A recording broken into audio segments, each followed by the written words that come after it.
Hi guys, good morning. Guys, muni karon guys, magdalos na jud tayo taani guys kay magtanom man nito og kanang katong sa lakatan na tanom sa dili pud ngani kay kani dali ra man siya makalat kani siya. So kani amo ni karon dalusan. Amo ni hawanan. Okay. Amo man ning kuanan pabutangan man ni og kuan ako kanang sana kanang or kas katong lagi Carabao grass. Lakatan ko siya kadali ra mo tubo. So kani siya. Muna siya buhaton ako guys. Nga na noon. Nga. Wala kita laging pobrita. Kailangan jud tag maning kamot kay sus kundi ta maning kamot ani guys. Mo unsa na nakataani guys.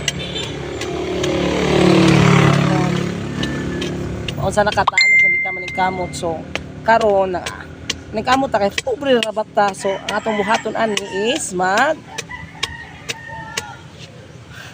amo ni harasan. Oo, amo ni katanggalon jud ang ugat ani guys, kani ugat may tanggalon kani ha. Muni siya tanggalon namo. So kani like ang hangyo jud ako sa inyo guys. Sige lang mag-share sa akong video. Oo, share lang mo sa video. Mura na ako guys. Share lang, malihog lang tao ako. Ay na jud kog tabang sa inyo para mag-share sa akong video. Share tapos kanang like, comment kung atagasa ko. Tapos next time guys, pakita ta muna ako sa mga falls dari sa Biliran. Oh, makita mo sa mga falls sa Biliran. Next time pa, di pa mo nakita sa ko.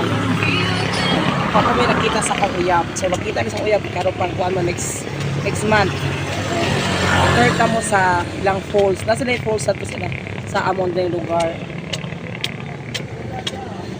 So ano siya guys, ang buhaton na nako, nagaras-aras na ko ani, mura na ko ani tala. Ngunit tarwawon sa pobre ta guys. Oo. Nagaras-aras ta ani. Muna kinabuhi karon sa mga pobre para makakwarta ta. Ang amo sul ani guys, ang ako maltim ako diri binuwan. Tapay kada kong sildo. Asa ka nang 3-5 la akong sweldo pero okay ra man siya guys. Kahit diba akong gingon sa inyo kung amo kay dili man strikta kay pwede na ka mag-video bisan trabaho ka. Dapat ingana pinauban amo no kana bang pasagdan na og magba-vlog ingana kay tungod okay ra man okay ra ba kay di man sige na mag-vlog ta. So unya guys, mag-update ko unya udto among kang suwa kasi kuan man kanang kinilaw na isda. May suwa na mo. Suwa ko na sa among amo. So good morning